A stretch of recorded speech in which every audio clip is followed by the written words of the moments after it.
Licence cancel করার জন্য যে নোটিশ পাঠিয়েছে, দিস ইজ আনলফুল। যেখানেই বিতর্ক সেখানে জামায়াতে ইসলামীর নেতা ও আইনজীবী শিশির মনির, বুয়েটের ছাত্র আবরার ফাহাদের খুনি ছাত্রলীগের বিভিন্ন আসামির পক্ষে আইনি লড়াই করেছিল শিশির মনিরের মালিকানাধীন আইনি প্রতিষ্ঠান ল ল্যাব। এবার রাজধানীর আদ-দ্বীন মেডিকেল কলেজ হাসপাতালের পক্ষে লড়াই করছেন শিশির মনির। কিন্তু আদ-দ্বীন হাসপাতালের হয়ে আইনি পক্ষ নিলে একজন আইনজীবী কিভাবে বিতর্কিত হন, চলুন ব্যাখ্যা করে বিষয়টা।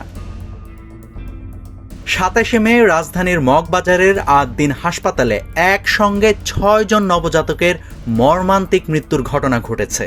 তদন্তে উঠে এসেছে যে পোস্ট অপারেটিভ ওয়ার্ডে দীর্ঘ সময় এসি বন্ধ থাকা, ভেন্টিলেশনের অভাব এবং দায়িত্বে থাকা চিকিৎসক ও নার্সদের গাফিলতির কারণে শ্বাসকষ্টে নবজাতকগুলোর মৃত্যু হয়। আর এই ঘটনার পরেই হাসপাতালের লাইসেন্স বাতিলের জন্য স্বাস্থ্য মন্ত্রণালয় নোটিশ পাঠায়। আর এরপরই আদ-দ্বীন হাসপাতাল শিশির মনিরকে তাদের পক্ষের আইনজীবী হিসেবে নিয়োগ দেয়।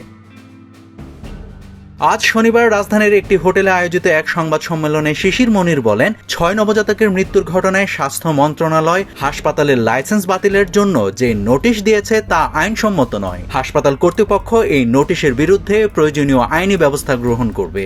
জামায়াতের হয়ে ত্রয়োদশ জাতীয় নির্বাচনে অংশ নেওয়া শিশির মনির হাসপাতাল কর্তৃপক্ষের পক্ষ নিয়ে আরো বলেন, প্রাথমিক তদন্তে পেশাগত অবহেলার প্রমাণ পাওয়া 2 নার্সকে সাময়িকভাবে বরখাস্ত করা হয়েছে। এছাড়া দায়িত্ব পালনে গাফিলতির অভিযোগে সংশ্লিষ্ট অন্যদের বিরুদ্ধেও তাৎক্ষণিক শাস্তিমূলক ব্যবস্থা নেওয়া হয়েছে।